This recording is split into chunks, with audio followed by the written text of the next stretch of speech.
Assalamualaikum warahmatullahi wabarakatuh. Perkenalkan, saya Miladiah Kusumaneng Arti, SEMMAK. Saya adalah dosen tetap dari Prodi Akuntansi Fakultas Ekonomi Universitas Islam Kadiri.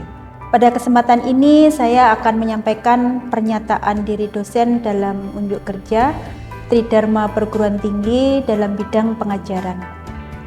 Salah satu bentuk Tridharma Perguruan Tinggi adalah mengajar. Selanjutnya, saya di sini akan menjelaskan terkait dengan mata kuliah yang saya ampu, yaitu akuntansi sektor publik. Akuntansi sektor publik ini diambil pada semester 5 dengan bobot SKS 3 SKS. Bahasa yang digunakan dalam mata kuliah ini adalah bahasa Indonesia. Kemudian mata kuliah akuntansi sektor publik ini dilakukan selama 16 pekan. Di mana 7 pekan pertama itu adalah sebelum UTS, 1 pekan UTS, dan 7 pekan sebelum UAS, 1 pekan UAS. Adapun capaian dari mata kuliah akuntansi sektor publik ini adalah yang pertama, mahasiswa menjunjung tinggi nilai kemanusiaan dan menjalankan tugas berdasarkan agama, moral, dan etika. Yang kedua, berkontribusi dalam meningkatkan mutu kehidupan bermasyarakat, berbangsa, bernegara, dan kemajuan peradaban berdasarkan Pancasila. Yang ketiga, mampu mengambil keputusan secara tepat dalam konteks penyelesaian masalah di bidang akuntansi berdasarkan hasil analisis informasi dan data. Kemudian yang keempat, memiliki kemampuan menyusun, menyajikan, dan menganalisis dan mengevaluasi laporan keuangan baik perusahaan dan laporan keuangan grup entitas sesuai dengan standar global yang berlaku. Capaian yang terakhir yaitu mahasiswa menguasai prinsip-prinsip dan konsep akuntansi dalam melakukan proses pencatatan akuntansi hingga membuat laporan keuangan dasar yang sesuai dengan standar global yang berlaku. Untuk materi pembelajaran yang saya sampaikan kepada mahasiswa, di sini yang pertama adalah pengantar terkait akuntansi sektor publik. Kemudian di pekan kedua adalah ruang lingkup akuntansi sektor publik. Pekan ketiga, konsep dasar terkait akuntansi sektor publik. Kemudian pekan keempat adalah standar akuntansi pemerintahan 01, yaitu terkait dengan laporan keuangan, dan standar akuntansi pemerintahan 02 terkait dengan laporan realisasi anggaran. Kemudian pekan kelima adalah standar akuntansi pemerintahan 03 terkait dengan laporan arus kas, dan standar akuntansi pemerintahan 05 terkait dengan persediaan.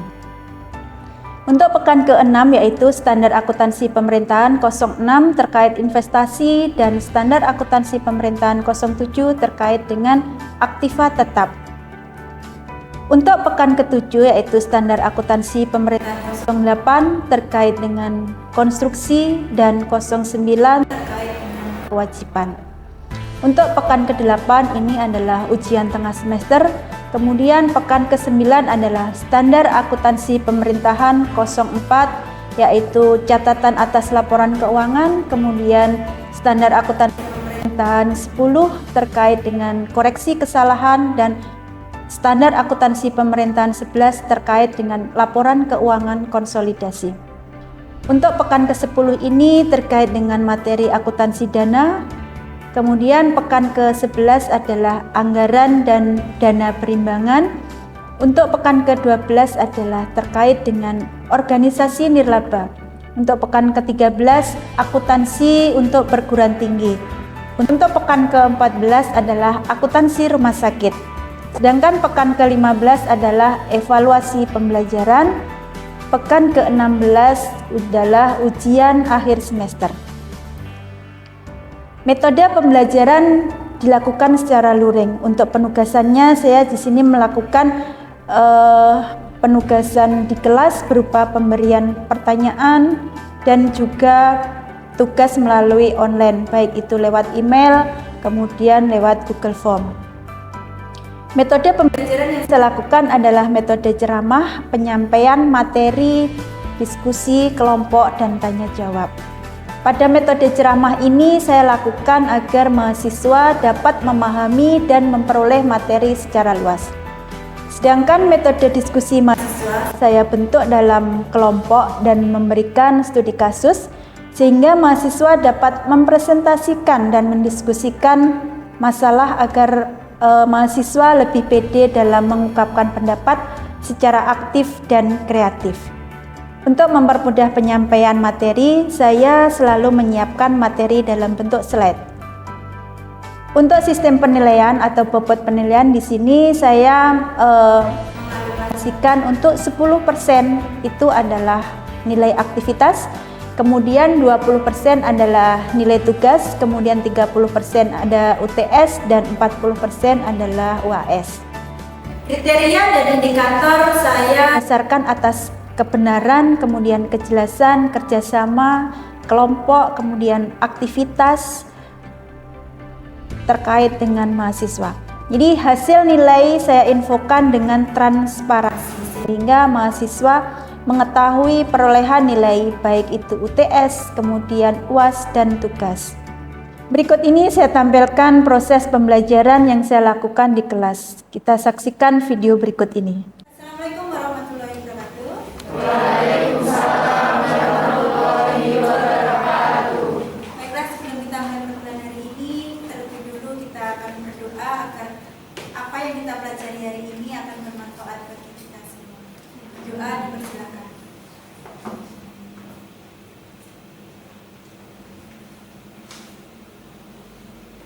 Berdoa selesai?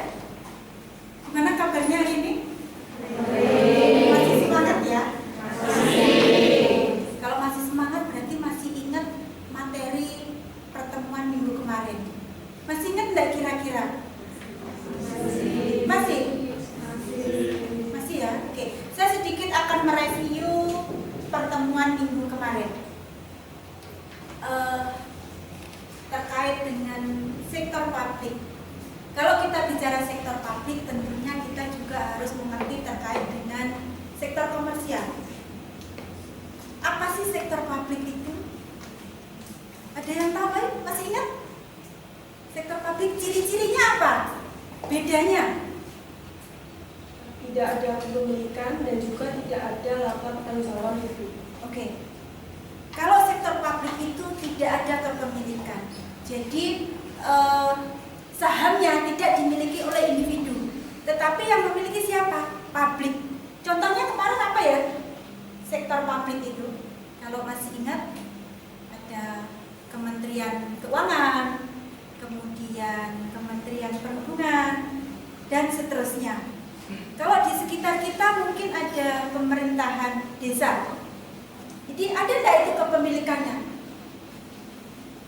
Ya, dan yang miliki adalah publik, masyarakat umum. Jadi yang kedua apa, Mbak Zulfiqah? Sektor komersial. Oke. Untuk yang sektor publik tadi perbedaannya? Tidak ada kepemilikan. Kemudian yang kedua? Kalau sektor publik itu tidak ada kepemilikan dan juga tidak ada latar pertanggungjawaban publik. Oke, tidak ada laba. Jadi yang dimaksud sektor publik di sini adalah non profit oriented. Apa non profit oriented? Apa? Tidak menghasilkan. Jadi tujuan utamanya adalah bukan laba. Ada laba enggak, Bu? Ada. Tetapi digunakan untuk apa labanya? Kembali ke operasional entitas tersebut. Kemudian ada lagi atau sudah untuk sektor publik? Sudah, oke. Untuk sektor komersial mungkin sampingnya. Sektor komersial apa yang membedakan dengan sektor publik? Kalau tadi sektor publik tidak ada kepemilikan, kemudian not profit oriented. Yang kedua, yang sektor komersial? Kalau sektor komersial itu ada kepemilikan. Oke, satu. Ada kepemilikan. Contohnya perusahaan. Kita lihat gudang garam Indofood, ada nggak yang memiliki sahamnya itu? Ada. Oke. Yang kedua? Sektor komersialnya itu ada laba. Ada laba. Ya. Kalau kita perhatikan perusahaan misalnya gudang garam, tujuan utamanya adalah pencapaian laba. Labanya dikemanakan kalau di sektor komersial itu? Kalau tadi sektor publik kan kembali ke entitas tersebut, digunakan operasional.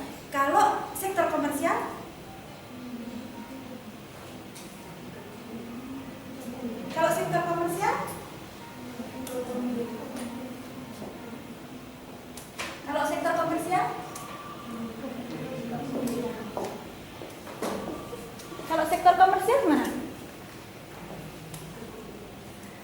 Labanya mana?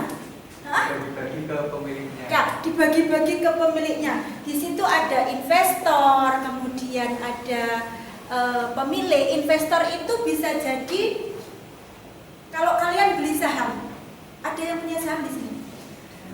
Sahamnya Gudang Garam atau sahamnya Indofood, berarti kalian memiliki saham itu. Nanti di akhir periode berhak memperoleh laba yang diperoleh. Ini tergantung dari laba yang diperoleh. Oke, saya kira review materi minggu kemarin cukup ya. Mungkin ada yang ditanyakan. Kalau kemarin belajar di rumah terus, oh saya kok lupa ya Bu, ini apa gitu. Ada yang ditanyakan nggak? Nggak ada? Kalau nggak ada, saya mau ke materi hari ini.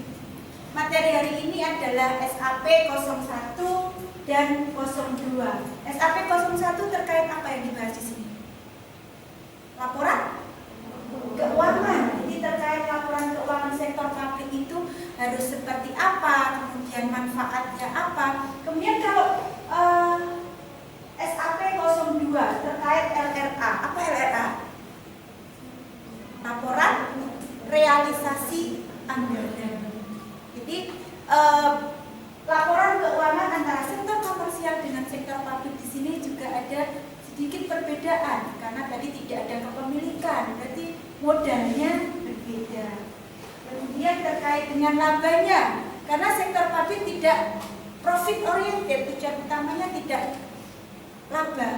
Jadi nanti di laba ruginya ada enggak? Nanti kita lihat sampai situ materinya ya.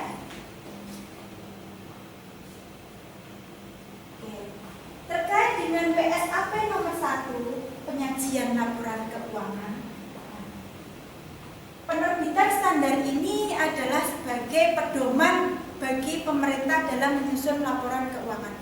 Jadi 01 ini jadi pedoman sektor publik, baik pemerintah tadi yang saya katakan Kementerian Keuangan, kemudian Kementerian Perhubungan, pemerintahan desa. Jadi laporan apa sih yang harus disusun, kemudian yang seperti apa itu dituangkan dalam PSAP 01. Kemudian kalau kita lihat di PSAP 01 itu pada paragraf 2 nomor 71 itu menyatakan kalau laporan keuangan yang untuk tujuan umum itu disusun atau disajikan menggunakan basis accrual. Ada yang ingat apa basis accrual itu? Oke, basis accrual. Teknik pencatatan akuntansi yang pencatatannya dilakukan saat terjadinya transaksi walaupun kas belum diterima. Jadi accrual itu pencatatannya dilakukan saat terjadi transaksi meskipun kasnya belum diterima. Jadi manfaat ekonominya belum dirasakan, tetapi sudah harus dicatat. Contoh, misalnya pembayaran di bulan Mei. Ada pembayaran di bulan Mei, kemudian maksudnya tagihan di bulan Mei, kemudian akan dibayar bulan Juni. Kapan itu akan dicatat? Kalau accrual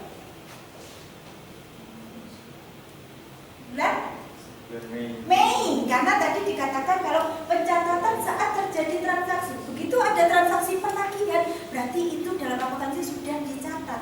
Meskipun itu belum dibayarkan, masih dibayarkan di bulan Juni. Ini disebutkan kalau laporan keuangan untuk tujuan umum disusun dan disajikan dengan basis accrual. Kalau dulu sektor publik boleh menggunakan cash basis.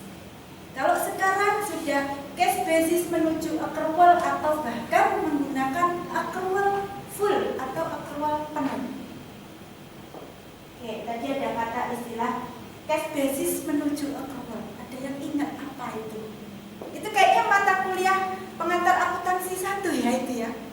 Cash basis, kemudian accrual, kemudian accrual menuju cash basis menuju accrual. Oke, sebelum kita ke accrual, cash basis menuju accrual, cash basis dulu. Ingat nggak? Kalau tadi sudah dijelaskan accrual itu transaksi dicatat saat terjadinya. Nah, kalau cash basis apa kira-kira? Ada yang mau berpendapat? Oke, cash basis. Kalau cash basis itu pencatatannya dan penyalitannya itu dicatat saat uang tiba atau diterima secara tunai. Oke. Berarti kebalikannya accrual tadi ya. Jadi kalau accrual tadi dicatat saat terjadi transaksi, tetapi kalau cash basis saat diterima kasnya atau uangnya atau manfaat ekonominya itu baru dicatat. Kira-kira kalau kalian ya, itu lebih bagus mana, cash basis atau accrual basis?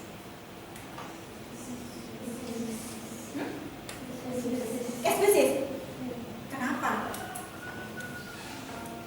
Karena kasnya jelas Mas. Kasnya jelas ya. Oke, mungkin ada punya pendapat lain. Di sini katanya lebih bagus dengan cash basis. Kalau kita lihat tadi di sektor publik yang dulunya boleh menggunakan cash basis, sekarang sudah beralih ke accrual basis. Ada yang punya pendapat beda? Oke. Menurut saya accrual basis itu dinilai lebih lebih akurat. Soalnya kan setiap proses pencatatannya atau transaksi kan dicatat di awal. Kalau cash basis kan masih menunggu uang diterima. Jadi lebih bagus mana kalau Mas Yoga? Kalau saya lebih bagus accrual basis. Oke, accrual basis. Ada yang punya pendapat lain atau melengkapi? Ada ya. Oke, kalau kita lihat dari cash basis beralih ke accrual basis, berarti dari yang sederhana menjadi lebih kompleks. Bukan berarti cash basis tidak bagus, tidak ya, boleh. Tetapi cash basis itu biasanya digunakan perusahaan yang masih skala kecil. Jadi transaksinya tidak begitu banyak, kemudian terkait dengan hutang piutang juga tidak terlalu besar. Tetapi kalau accrual itu kompleks. Nah, sebelum ke basis accrual ada istilah cash menuju accrual. Ada yang masih ingat? Semester 1 kayaknya itu ya. Ada nggak? Oke. Basis kas menuju accrual yaitu basis kas untuk pengakuan pendapatan dan belanja serta penerapan accrual pada akhir periode pelaporan. Jadi di awal memakai basis kas, kemudian di akhir memakai accrual basis. Jadi di situ masih ada perpaduan antara cash basis dengan accrual basis. Di awal masih diperbolehkan menggunakan cash basis, tetapi saat pelaporan akhir menggunakan accrual basis. Bahkan sektor publik sekarang itu sudah beralih full menggunakan accrual basis. Jadi lebih kompleks.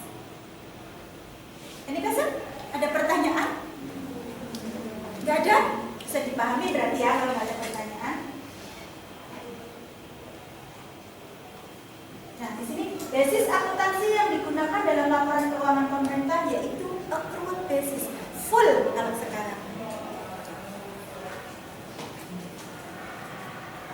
Nah, ini terkait dengan tujuan dari laporan keuangan. Jadi, secara umum tujuan dari laporan keuangan itu ada dua. Seperti yang kita bahas tadi, menurut standar akuntansi pemerintahan berbasis cash menuju accrual dan menurut standar akuntansi pemerintahan berbasis accrual. Nah, kan sudah tidak dibahas lagi ya, karena sudah mulai ditinggalkan. Kira-kira dia mau berpendapat kalau menurut standar akuntansi pemerintahan berbasis cash menuju accrual itu tujuan dari laporan keuangan apa? Apa kira-kira? Mega mungkin?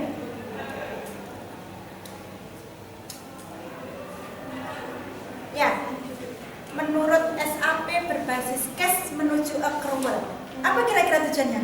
Menyajikan informasi mengenai posisi keuangan, realisasi anggaran, arus kas, dan kinerja keuangan, suatu entitas laporan yang bermanfaat bagi para pengguna dalam membuat dan mengevaluasi keputusan mengenai alokasi sumber daya.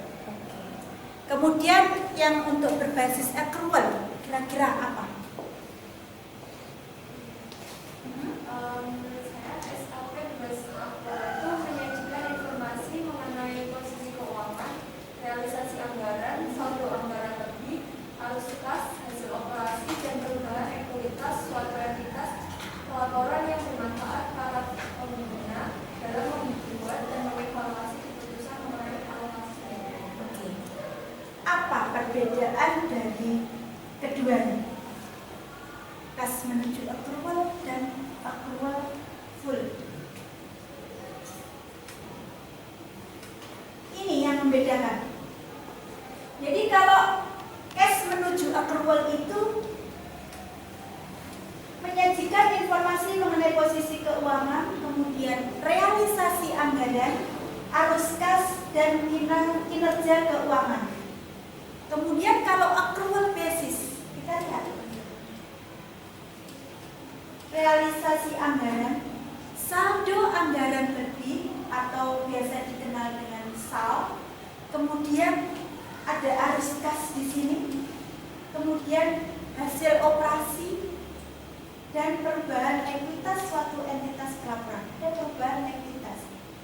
Kalau di sini tadi nggak ada. Yang membedakan sektor komersial dan sektor publik diantaranya juga adalah ekuitas.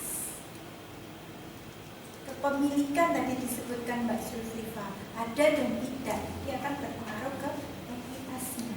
Oke, ini bisa dipahami terkait tujuan laporan keuangan dari kalau bisa tidak saya jelaskan lebih lanjut ya, karena sudah meresum dan sudah dibaca ya di rumah ya.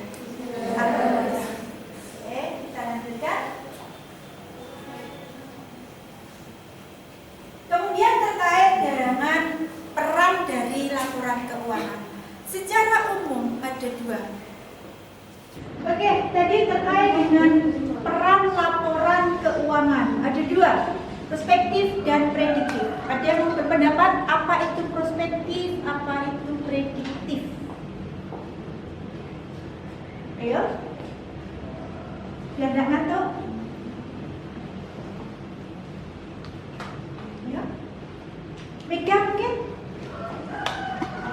Untuk peran prospektif itu laporan keuangan pemerintah yang merupakan catatan historis yang dapat digunakan untuk melihat kondisi pemerintah saat ini dan sebelumnya, serta memiliki kinerja pemerintah berdasarkan laporan keuangan. Oke, kalau prospektif itu adalah kata kuncinya adalah catatan historis. Historis itu? Masa lalu ya. Yang lalu biarlah berlalu itu. Enggak juga ya, tadi kalau laporan keuangan ya tetap dipertimbangkan. Jadi catatan historis, laporan keuangan periode sebelum-sebelumnya. Kemudian untuk penugasan hari ini mau dilakukan di kelas atau lewat Google Form? Oke, Google Form nanti bisa diisi. Jadi waktunya nanti saya batasi pengirimannya sampai jam 12 siang. Oke? Jadi lewat itu sudah tidak bisa lagi loh ya, karena kalian memilih lewat Google Form. Kalau di kelas ya saya kasihkan sekarang gitu, saya akan sekarang. Oke, lewat Google Form nanti diisi dan dijawab terakhir pukul 12. Ada pertanyaan? Ada ya. Oke, karena materi sudah tersampaikan secara keseluruhan, saya akhiri sampai di sini. Nanti kalau ada pertanyaan lebih lanjut bisa kita manfaatkan grup kelas. Oke. Semoga pertemuan singkat hari ini membawa manfaat buat kita semua. Sebelum kita tutup, marilah kita berdoa bersama-sama agar apa yang kita lakukan hari ini dapat bermanfaat buat kita semua. Berdoa dipersilakan. Selesai? Alhamdulillahirrahmanirrahim. Terima kasih. Assalamualaikum warahmatullahi wabarakatuh. Demikian deskripsi singkat dan video cuplikan pembelajaran dari mata kuliah akuntansi sektor publik yang saya ampu dalam semester 5. Semoga dapat memberikan gambaran dan dari kinerja pengajaran yang saya lakukan khususnya pada mata kuliah akuntansi sektor publik, program studi akuntansi Fakultas Ekonomi Universitas Islam Kadiri. Demikian yang dapat saya sampaikan, ada kurang lebihnya dari saya mohon maaf yang sebesar-besarnya. Wabillahi taufik wal hidayah. Wassalamualaikum warahmatullahi wabarakatuh.